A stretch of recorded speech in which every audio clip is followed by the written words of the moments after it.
Welcome to the Midnight Ride. I am your host, David Carrico, and we are now Live.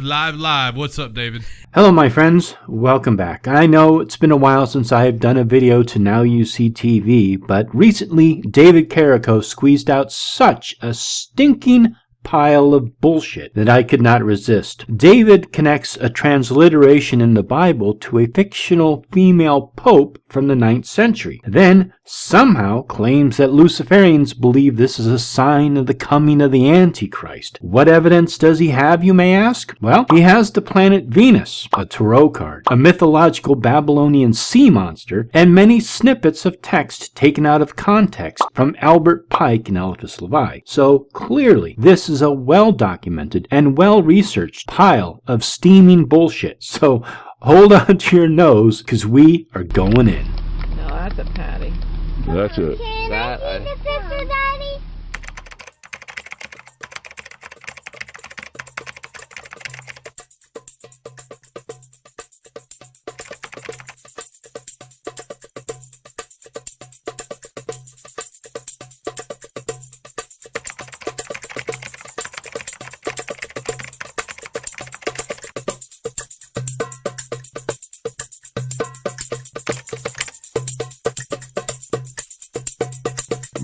Please allow me to introduce myself. I'm a man of wealth and taste.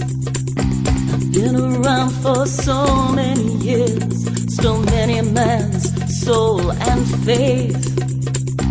And I was around when Jesus Christ had his moment of doubt and pain. Made damn sure the pilots washed his hands and sealed his fate.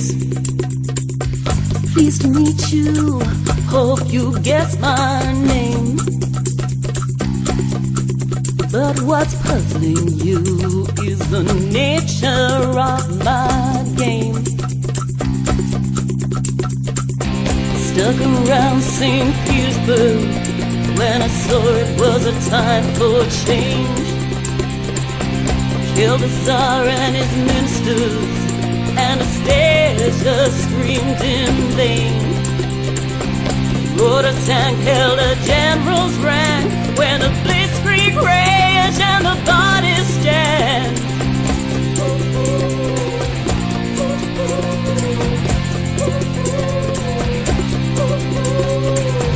Pleased to meet you, hope you guess my name. Ooh, yeah. But what's puzzling you is the nature of my game. Watch me bleed while you're kings and queens fought for 10 decades for the gods they've made. I shouted out, who killed liberty? When after all, it was you and me. We'll be back here on Midnight Ride. We're going to have an absolutely groundbreaking show tonight. This will not be groundbreaking. At times, it won't even be true. And if it is true, it will be taken out of context, twisted, distorted, or strawmanned. And we're going to be talking about what I believe could be called the greatest cover-up in history. And it's going to be something. There was a 1972 movie with Maximilian Schell, and then in 1999 there was a movie with John Goodman in it about Pope Joan. Yeah. And this is something that the Catholic Church wishes would go away. But we're going to try to do our part to see that it doesn't. Really? What evidence do you have to claim that the Catholic Church wants this to go away? If there have been movies made of this, how secret could it have been? Both movies, the one from 1979 and the 2009 remake with John Goodman, admit the movie is based on a legend. Seems pretty well known to me. Facts where I believe. Facts where you believe? Facts are undeniable. That is why they are called facts. It doesn't matter what you believe, whether you believe facts or you don't. They are still facts. That, in my mind, it can be proven beyond any doubt that this story has credibility. We're going to be showing you that documentation from history, and more importantly, we're going to be showing what it means biblically. They spend the next hour rehashing the same thing over and over again, claiming that the church has done a really bad attempt at hiding this event. Whether or not there was a Pope Joan has no bearing on anything else they are going to bring up, despite the fact that they try and connect several random things together. What it means to us, and Lucifer and the female pope and prophecy. No, actually, it really doesn't matter what you believe about this. I'm no biblical scholar, but I have never come across any passage that reads women cannot be popes or anything about a female Lucifer. Scholars translate the term in the Bible as morning star or shining one, rather than a proper name of Lucifer. In the book of Isaiah, chapter 14, the king of Babylon is condemned in a prophetic vision by the prophet Isaiah and is called Hillel ben Shakar, Hebrew for shining one, son of the morning. The title may refer to the planet Venus as the morning star, but the text in Isaiah 14 gives no indication that it is the name of a star or planet. The Hebrew word transliterated as Hallel occurs only once in the Hebrew Bible. The Septuagint renders it in Greek as bringer of dawn, the ancient Greek name for the morning star. According to the King James Bible, based Strong's Concordance, the original Hebrew word means shining one or light bearer, and the translation given in the King James text is in the Latin name for the planet Venus of Lucifer. However, the translation as Lucifer has been abandoned in modern English translations of Isaiah 14:12. Present-day translations render as morning star, day star, shining one, or shining star. Lucifer, light bringer, was a Latin name for the planet Venus as the morning star in the ancient Roman era, and is often used for mythological and religious figures associated with the planet. Due to the unique movements and continuous appearance of Venus in the sky, mythology surrounding these figures often involved a fall from the heavens to earth or the underworld. Interpretations of a similar term in the Hebrew Bible, translated in the King James Version as Lucifer, led to a Christian tradition of applying the name Lucifer and its associated stories of a fall from heaven to Satan. And not just the feminine,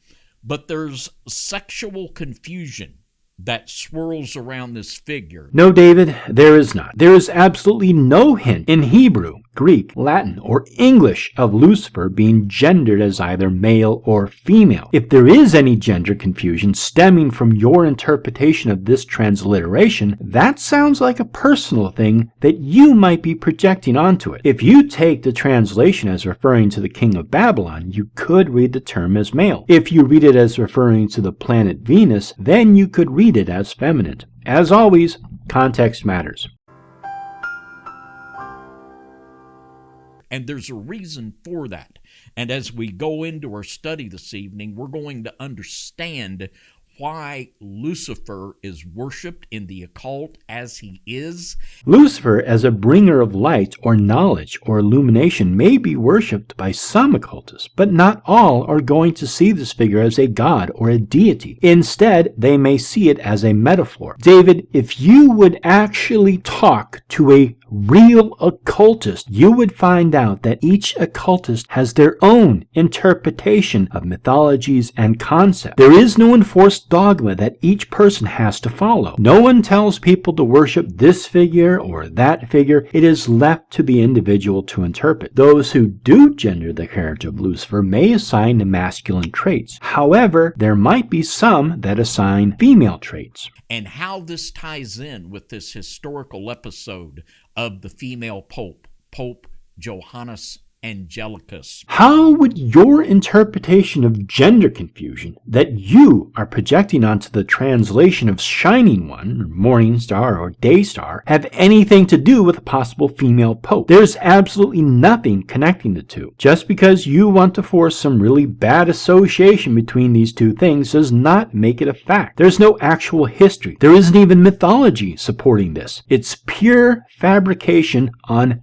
your part. At the beginning of the 17th century, there was a real outcry against the fact that there was a woman pope.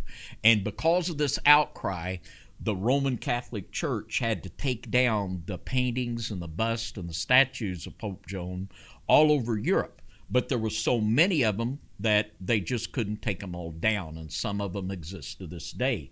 And this is from the Siena Cathedral in Rome. It is there to this day, and there's an actual statue of Pope Joan there. Let me see if I understand your argument so far. You claim that the Catholic Church tried to cover this up. They were so concerned about this female pope that they took down every image of, every painting, every record, every statue. Somehow, they missed a huge statue in Rome itself. Not to mention modern-day scholars who have researched this find it to be not true. The Church insists that its papal line dating back to St. Peter is an unbroken string of men. Scholars tend to agree. An array of reference books from the Encyclopedia Britannica to the Oxford Dictionary of Popes dismiss Pope Joan as a mythical figure or legendary figure, no more real than Paul Bunyan or Old King Cole. Another Joan, the 15th century martyr Joan of Arc, is honored by the Church as a saint. The chief weakness of the Pope Joan story is the absence of any contemporary evidence of a female pope during the dates suggested for her reign, approximately 25 months between 855 and 858. In each instance, clerical records show someone else holding the papacy and doing deeds that are transcribed in church history. Another problem is the gap between the alleged event and the news of it. Not until the 13th century, 400 years after Joan was alleged to have been the pontiff, by the most accepted accounts ruled, does any mention of a female pope appear in any document. That's akin to word breaking out just now that in England in 1600 there had been a queen named Elizabeth. She was the enthronement of the occult dream. She was the enthronement of the occult dream? This allegedly happened in the 9th century. Why would modern-day occultists care about the inauguration of a pope more than 1,200 years ago? What would it be a dream of? 1,200 years there was allegedly a female pope. Okay. And I don't care if there was a female pope. There wasn't, but if there was, yeah, that would be good. Why can't women be popes? I mean, it makes no sense to me, but then again, I'm not a Christian, so it doesn't matter to me if there was a female pope or not. In most witchcraft, druid, and magical groups, females can be priestesses. So it's not a dream for occultists, it's a reality. Men and women have equal footing. Christians are the ones that have denigrated females. The King James Version of the Bible is probably the most misogynistic book I have ever had the misfortune of reading. Whether you recognize female authority or not, I really don't care. That's your problem, not mine. I want to talk about just a little bit here at this point is the belief that the people on the dark side have. Not only is this a blatant and poorly constructed straw man, but you are appealing to yourself as an authority, and you're not. This is a false cause. You interpret this story as being real, and then you claim that Luciferians believe in this nonsense? Even if you found some that believed Pope Joan was an actual pope in the 9th century, how would this have any influence on them? Why would they fucking care? Now,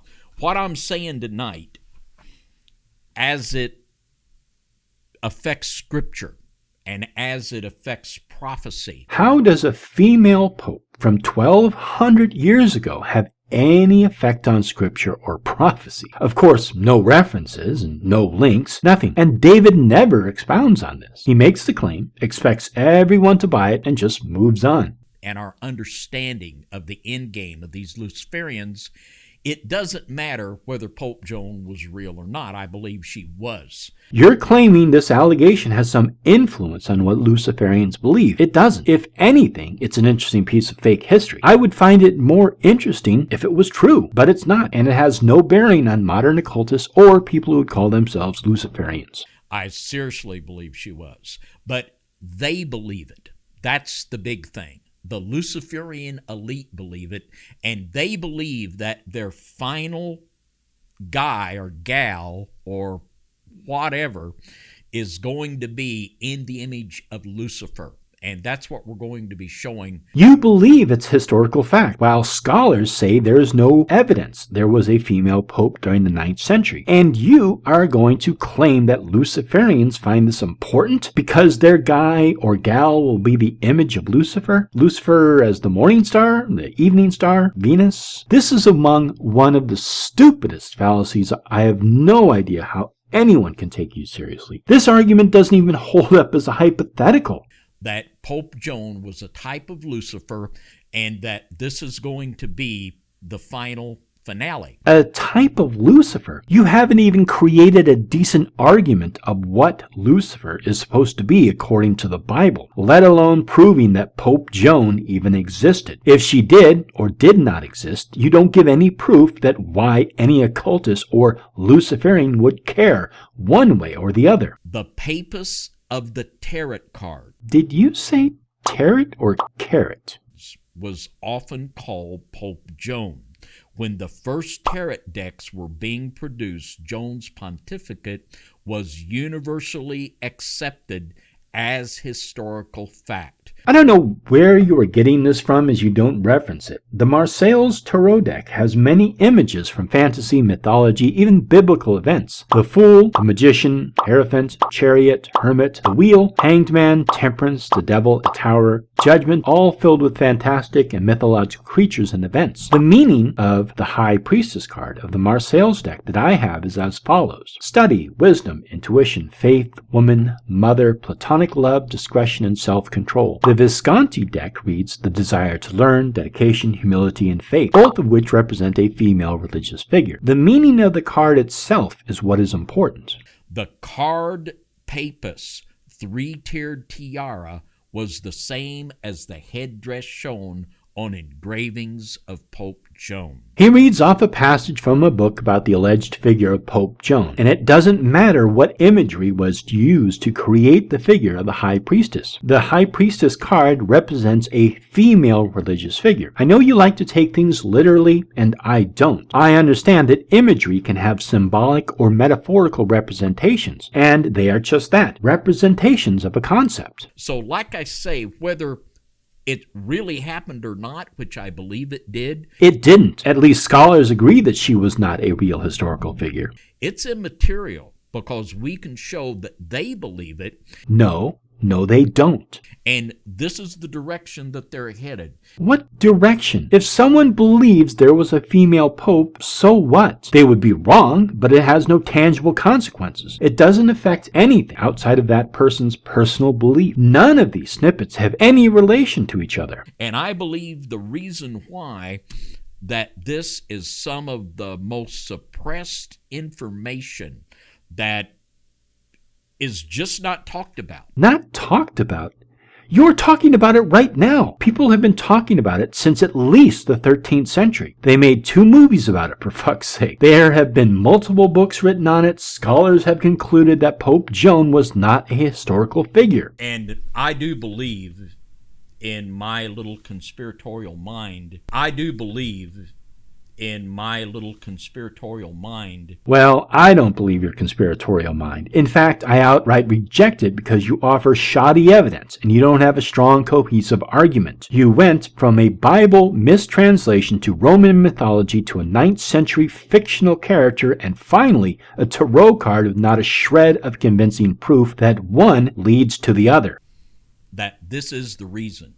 Because these people in secret societies, they're meticulous. These people in secret societies are meticulous. I know you meant that as a slight, but it's not. Oh no! They show great detail. They're very careful and precise. What's so bad about that? If you would have been a little more meticulous, you could have saved you and I a lot of time and energy. Instead, I have to correct your sloppy nonsense. The idea of a secret society is intriguing until you realize there is no such thing. And if there was a secret society, we wouldn't know about it. There are private groups like Freemasons or Rosicrucians, the Hermetic Order of the Golden Dawn, for example, but they are known. These organizations are not always open to non-members. However, they still follow federal, state, and local laws, and they adhere to moral and social norms. Again, David, they are not secret. They're just private. This is the writer Waite tarot card of the High Priestess. Now, I'm going to be reading from a book by Arthur Edward Waite. Actually, this book here is a book called The Mysteries of Magic by Eliphas Levi, and it was translated from French to English by Arthur Edward Waite. He was in the Golden Dawn with Aleister Crowley.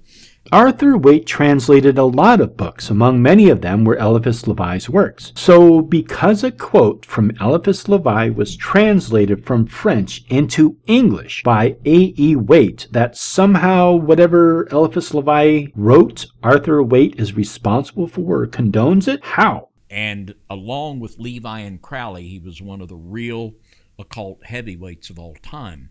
And he designed a tarot card deck. He didn't design a tarot deck. In 1909, Arthur Waite commissioned an artist named Pamela Cole Smith to design the deck, which is known today as the Rider-Waite or the Cole Smith Waiter-Wright or Smith Rider-Waite deck. Pamela herself was quite an adept occultist and a member of the Golden Dawn, drawing inspiration from her wealth of knowledge and understanding of occult symbolism.